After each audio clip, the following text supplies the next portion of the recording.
بسم اللہ الرحمن الرحیم نحمدہ ونصلی ونسلم علی رسولہ الکریم اما بعد فاعوذ باللہ من الشیطان الرجیم بسم اللہ الرحمن الرحیم وما ارسلناک الا رحمتا للعالمین صدق اللہ العظیم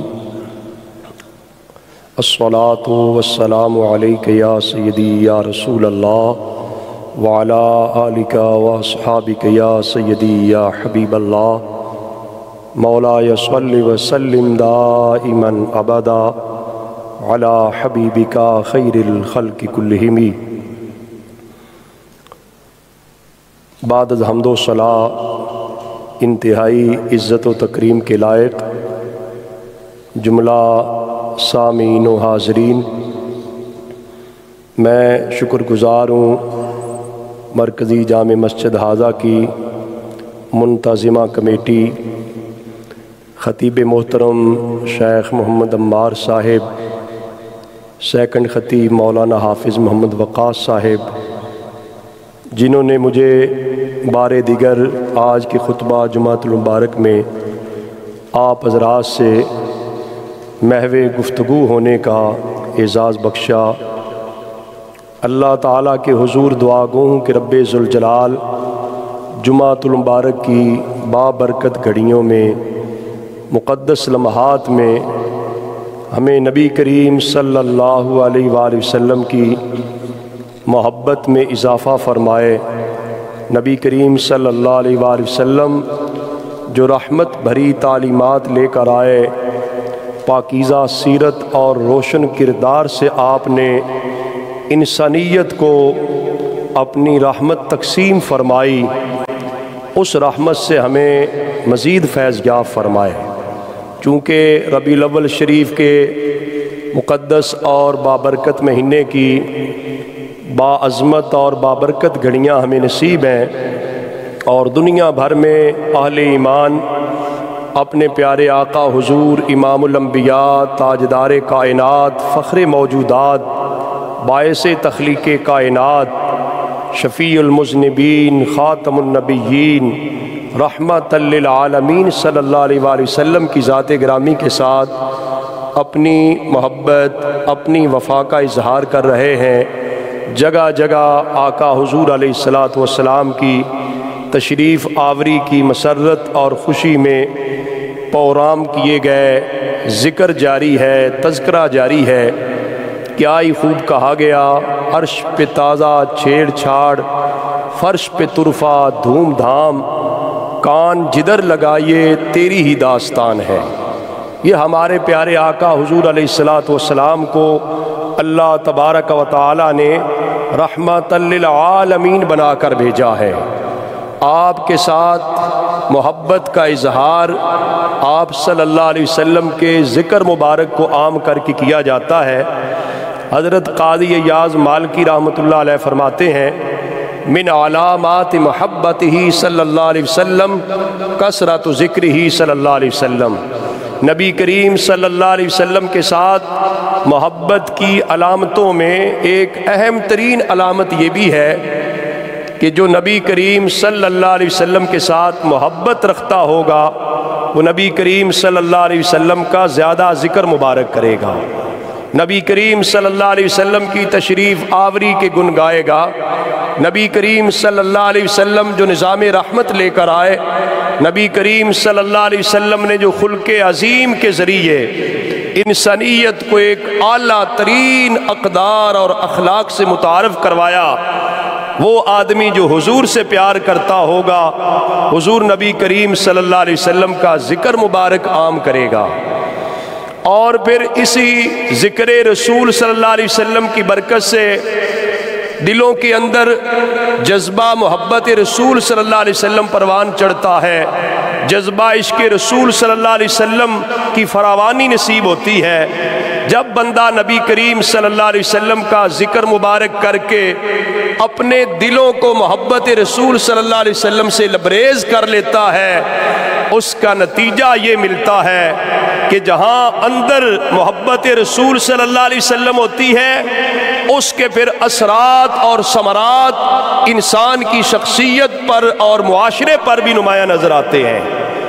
اندر سے آدمی پاک اور صاف ہوتا ہے، تزکیہ نفس کرتا ہے تو اس کی برکت سے انسان کا خارجی ماحول تمام کا تمام درست ہو جاتا ہے۔ آقا حضور علیہ السلام کا وہ فرمان مبارک جس میں آپ نے فرمایا اذا صلحت صلح الجسد کلہ واذا فسدت فسد الجسد کلہ، کہ جسم کے اندر ایک لوتھڑا ہے، ایک ٹکڑا ہے جسے دل کہتے ہیں، وہ دل اگر سنور جائے تو سارا جسم ہی سنور جاتا ہے، وہ دل اگر بگڑ جائے تو انسان کا پورا جسم ہی بگڑ جاتا ہے۔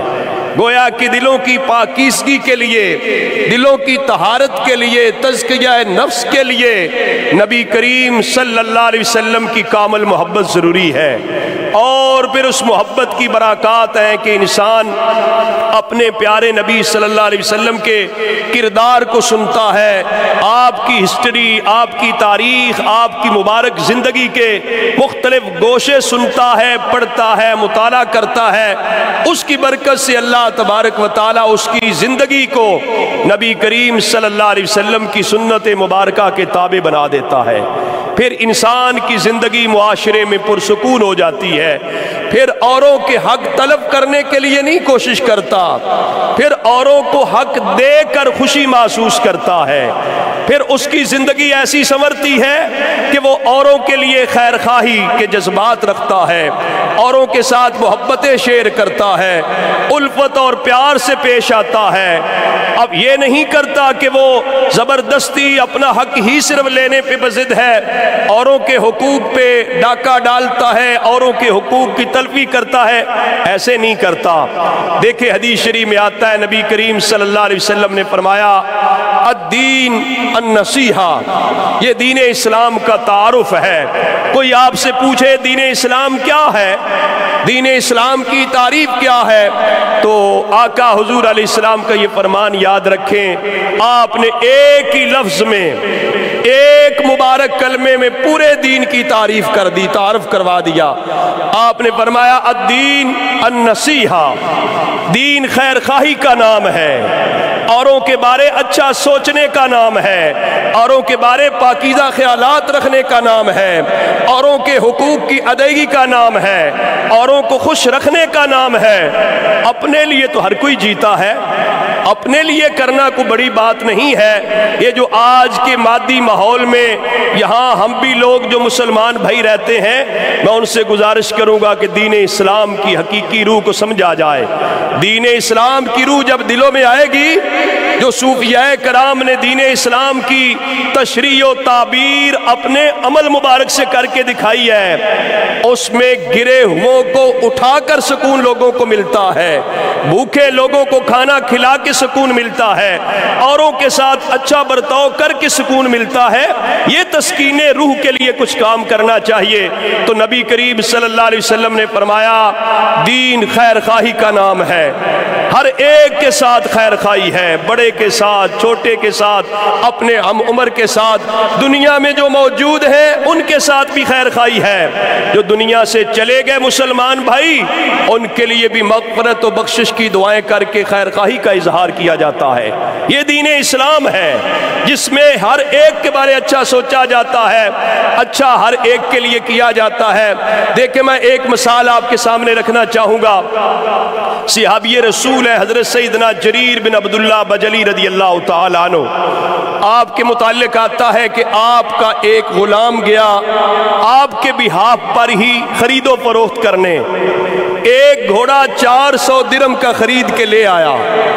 جب صحابی رسول حضرت جریر بن عبداللہ بجلی رضی اللہ تعالیٰ کے پاس پہنچا، آپ نے گھوڑا لیا اور گھوڑے کے مالک کے پاس چلے گئے۔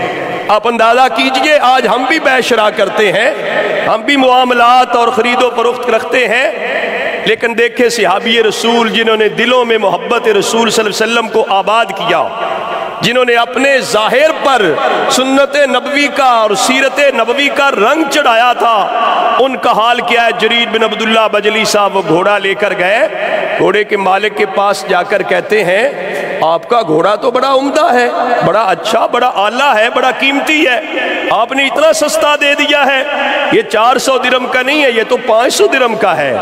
پھر وہیں بیٹھے بیٹھے بات چیت کرتے کہتے ہیں 500 کا نہیں، یہ 600 کا ہے، پھر 700، یہاں تک کہ وہ گھوڑا جو آپ کے غلام 400 درہم میں خرید کے لائے، شرعی طور پہ بیع مکمل ہو جاتی ہے۔ علماء کرام جانتے ہیں جب سودا لینے دینے والے ایک ریٹ کو فکس کر لیتے ہیں، ایک ریٹ طے کر لیتے ہیں، شریعت کی روشنی میں وہ درست ہو جاتا ہے۔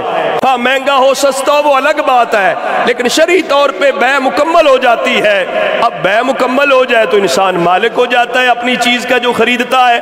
حضرت جریر بن عبداللہ بجلی نے اس شخص کو وہ گھوڑا جو 400 درہم کا پہلے وہ بیع کر چکا تھا، بیچ چکا تھا، آپ نے وہ 800 درہم میں خرید کے لائے۔ آپ سے لوگوں نے پوچھا، لوگوں میں جب معاملہ کرتے ہیں، طے خرید و فروخت کرتے ہیں، بیچنے والا تو ریٹ بڑھاتا ہے، خریدنے والا بھی کبھی بڑھاتا ہے۔ اندازہ کیجئے آج کے عام ماحول میں بھی دیکھیں، ہم بھی اپنے ماحول کو دیکھ کر یہ بات سمجھیں، جریر بن عبداللہ بجلی صاحب نے ریٹ بڑھا کے خریدا تھا۔ بیچنے والے تو آپ کو دنیا میں ہر ایک ملے گا، لیکن کبھی اپنی ساری زندگی میں، پوری لائف میں وہ ایسا شخص دیکھا ہے جو ہے تو سودا خرید رہا لیکن ریٹ بڑھا کے اوپر لے جا رہا ہے؟ نہیں ملے گا۔ لیکن جن کے دلوں میں محبت رسول صلی اللہ علیہ وسلم آ جاتی ہے، حضور علیہ السلام کا پیار آ جاتا ہے، حضور علیہ السلام کی لائی ہوئی نظام رحمت پہ مبنی تعلیمات پہ عمل کرتے ہیں۔ جریر بن عبداللہ بجلی صاحب نے وہ گھوڑا 400 کی بجائے 800 میں خرید کر دنیا والوں کو بتا دیا، بایعت رسول اللہ صلی اللہ علیہ وسلم علی النصح لکل مسلم۔ آپ نے فرمایا میں نے نبی کریم صلی اللہ علیہ وسلم کے ساتھ بیعت کی تھی اس بات پر کہ میں ہر مسلمان کے ساتھ خیر خواہی کروں گا، ہر مسلمان کی خیر چاہوں گا، ہر مسلمان کے بارے میں اچھا سوچوں گا، اچھا کروں گا، پاکیزہ خیالات اور جذبات رکھوں گا۔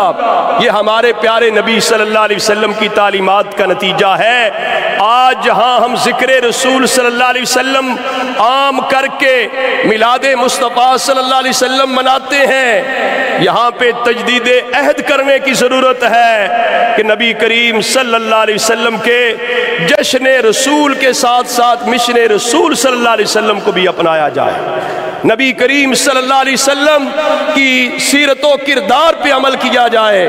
آقا حضور علیہ السلام کا وہ مرحلہ آپ دیکھیں جب مکہ فتح ہوا، ہسٹری آپ اسلام پڑھ کے دیکھیں، وہ لوگ جنہوں نے 17.5 سال نبی کریم صلی اللہ علیہ وسلم کو اذیتیں دیں، تکلیفیں دیں، نہ جانے کیا کیا مظالم ڈھائے تھے، جب مکہ شریف فتح ہو گیا، ہزاروں لوگ گرفتار ہو گئے مکہ مکرمہ میں، تو سرکار دو عالم صلی اللہ علیہ وسلم جب ان کے پاس پہنچے، بات چیت کی، تو ان لوگوں سے حضور نے پوچھا، جبکہ وہ جانی دشمن بھی رہے، آپ کو اذیتیں دیتے رہے، تکلیفیں پہنچاتے رہے، حضور علیہ السلام نے پوچھا بتاؤ میں تمہارے ساتھ آج کیا کرنے لگا ہوں، میرے بارے میں تمہارا کیا خیال ہے؟ دشمن کے ساتھ دشمنی کی جاتی ہے، انتقام لیا جاتا ہے جو ظلم کرے، ظلم کا بدلے میں ظلم لوگ کرتے ہیں، لیکن ہمارے پیارے آقا حضور علیہ السلام جو رحمت للعالمین بن کر آئے، ہزاروں لوگ گرفتار ہیں،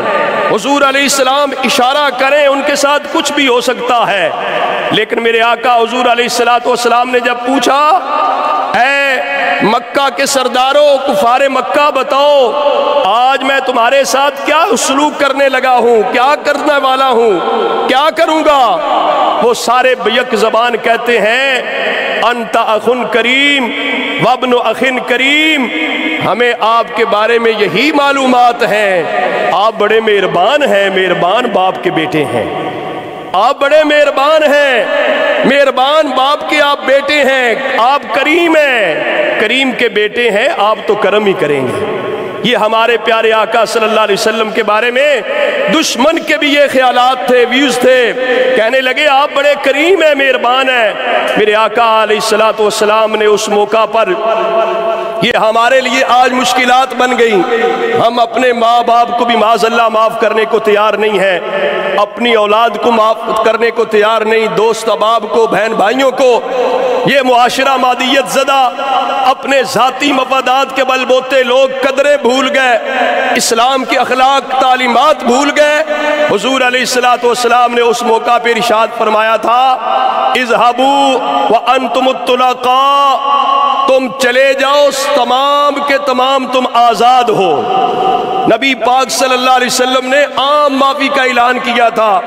پوری انسانی تاریخ میں ایسا واقعہ نہیں ملتا کہ جانی دشمن ہوں، گرفتار کر کے کنٹرول میں ہے، قبضے میں ہے، جو چاہے کیا جا سکتا ہے.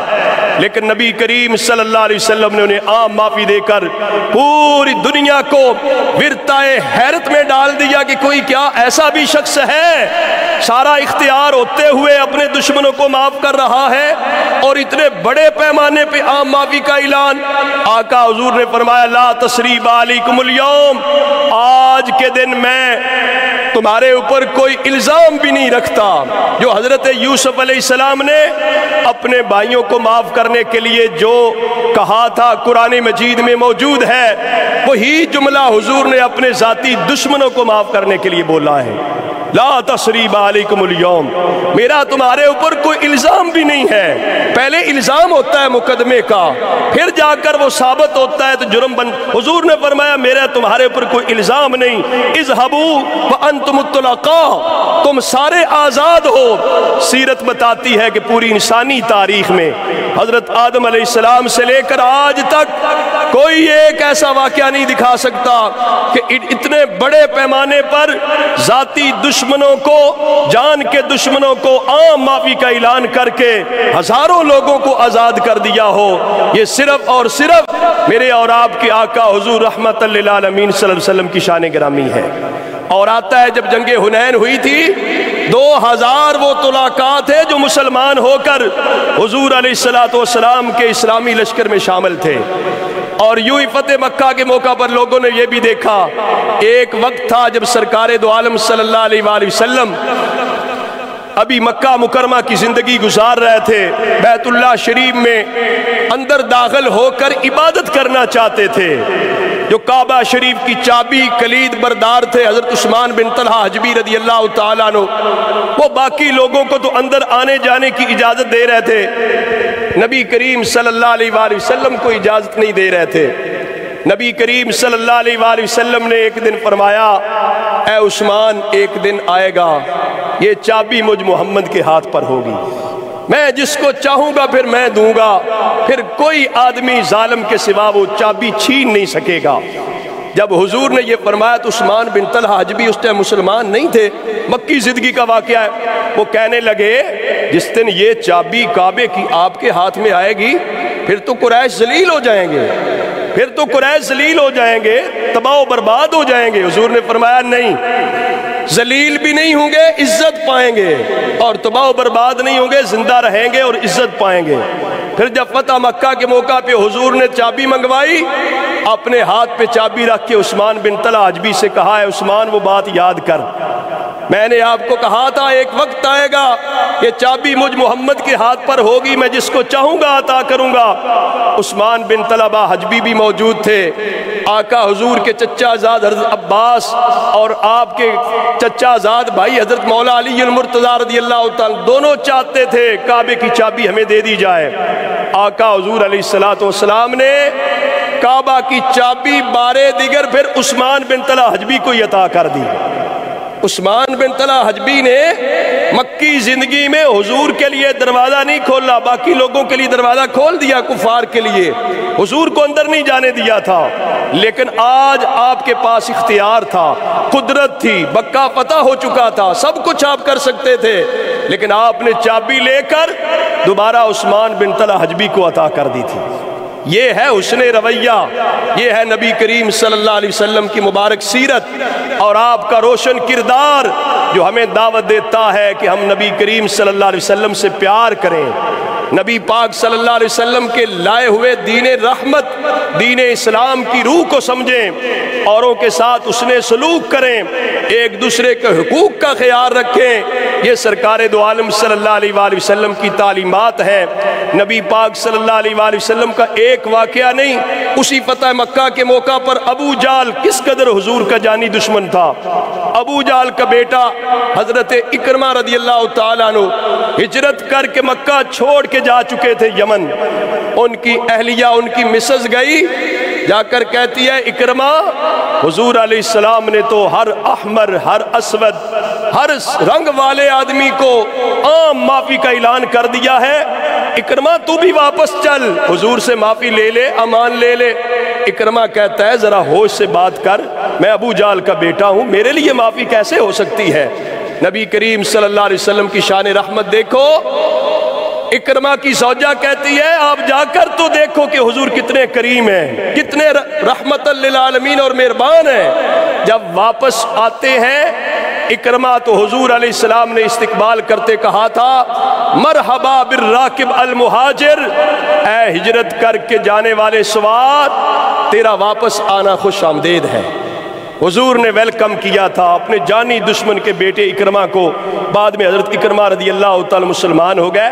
یہ واقعات جو سیرت کے ہیں یہ ہمیں جھنجھوڑتے ہیں، یہ دعوت فکر دیتے ہیں کہ ہمیں حضور علیہ السلام کا ذکر مبارک بھی کرنا چاہیے، میلاد شریف بھی بنانا چاہیے، اور تجدید عہد بھی کرنا چاہیے کہ ہم اپنے معاملات ٹھیک کریں گے، اخلاق و عادات سنواریں گے۔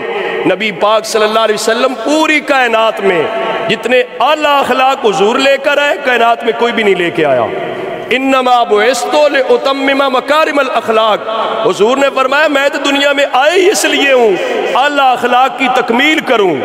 آقا حضور دنیا میں نہ آتے تو اعلیٰ اخلاق کی تکمیل ہونے میں رکاوٹ بنتی، کوئی نہ کر سکتا۔ رب نے آپ کو وَإِنَّكَ لَعَلَىٰ خُلُقٍ عَظِيمٍ بنایا ہے کہ آپ تو خلق عظیم پر ہیں۔ حضرت امام شاہ احمد رضا غبریلوی رحمۃ اللہ علیہ نے کہا تھا تیرے خلق کو حق نے عظیم کہا، تیری خلق کو حق نے جمیل کیا، کوئی تجھ سا ہوا ہے نہ ہوگا شہا، تیرے خالق کے حسن و ادا کی قسم۔ وہ خدا نے ہے مرتبہ تجھ کو دیا، نہ کسی کو ملے نہ کسی کو ملا، کلام مجید نے کھائی شہا، تیرے شہر و کلام و بقا کی قسم۔ تیرا مسند ناز ہے عرش بری، تیرا محرم راز ہے روح امی، تو ہی سرور ہر دو جہاں ہے شہا، تیرا مثل نہیں ہے خدا کی قسم۔ حضور کا کوئی مثل نہیں ہے، حضور کے دین جیسا کوئی دین نہیں ہے، حضور کی سیرت جیسی کسی کی سیرت نہیں ہے۔ اعلیٰ ترین سیرت، اعلیٰ ترین اخلاق عادات حضور لے کر آئے۔ ہمیں اپنے پیارے آقا صلی اللہ علیہ وسلم سے محبت اور وفا کے رشتے کو مضبوط کرنا چاہیے۔ شہر مشرق علامہ ڈاکٹر اقبال نے کہا تھا بمصطفیٰ برساں خیش راک دی ہماؤس، گرب اون رسیدی تمام بلابیس۔ اپنے آپ کو حضور کے قدموں تک پہنچا لے، سارا دین یہ ہے۔ حضور تک نہیں پہنچا سکے تو پھر ابو لابی ہے، پھر دین نہیں ہے۔ دین اسلام حضور سے وفا، پیار اور محبت کرنے کا نام، آپ کی سیرت و کردار کے اپنانے کا نام ہے۔ اللہ تعالیٰ مجھے اور آپ سب کو عمل کی توفیق عطا فرمائے۔ منونا رحمنا ورحمکم اللہ، اوصیکم ونفسی بتقوی اللہ عز وجل فی السر والاعلان، فإن التقوی سنام الایمان، واذکروا اللہ عند کل شجر وحجر، واعلموا ان اللہ بما تعملون خبیر۔ وقال اللہ تعالی فی کلامہ المجید والفرقان الحمید، یا ایہا الذین آمنوا اتقوا اللہ حق تقاتہ ولا تموتن الا وانتم مسلمون۔ وقال اللہ تعالی فی مقام آخر، یا ایہا الذین آمنوا اتقوا اللہ وقولوا قولا سدیدا یصلح لکم اعمالکم ویغفر لکم ذنوبکم ومن یطع اللہ ورسولہ فقد فاز فوزا عظیما۔ وعن النبی صلی اللہ علیہ وآلہ وسلم، البر لا یبلا والذنب لا ینسا والدیان لا یموت، اعمل ما شئت کما تدین تدان۔ اعوذ باللہ من الشیطان الرجیم، فمن یعمل مثقال ذرۃ خیرا یرہ ومن یعمل مثقال ذرۃ شرا یرہ۔ اللہم صلی علی سیدنا و مولانا محمد و علی آل سیدنا و مولانا محمد مبارک وسلم و صلی علیہ۔ بارک اللہ لنا و لکم فی القرآن العظیم ورفعنا و ایاک بالآیات و ذکر الحکیم انہو تعالی ملک کریم جواد بر رؤوف الرحیم۔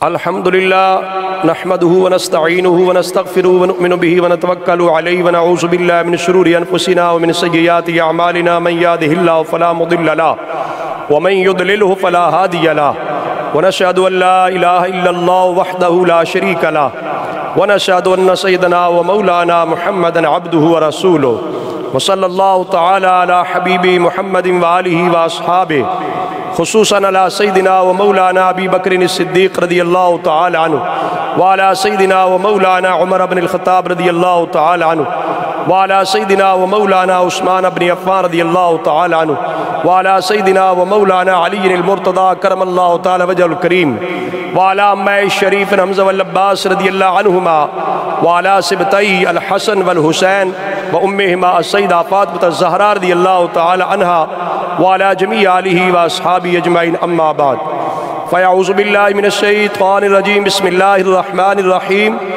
یا ایہا الذین آمنوا اذا نودی للصلاة من یوم الجمعة فاسعوا الى ذکر اللہ وذروا البیع ذالکم خیر لکم ان کنتم تعلمون۔ وقال اللہ تعالی فی مقام آخر ان اللہ یأمر بالعدل والإحسان وإیتاء ذی القربى وینہی عن الفحشاء والمنکر والبغی یعظکم لعلکم تذکرون اذکروا اللہ یذکرکم ودعوہ یستجب لکم ولذکر اللہ تعالی اولی وعز وجل واتم وہم واکبر واللہ یعلم ما تصنعون۔ اللہ اکبر۔ السلام علیکم ورحمۃ اللہ۔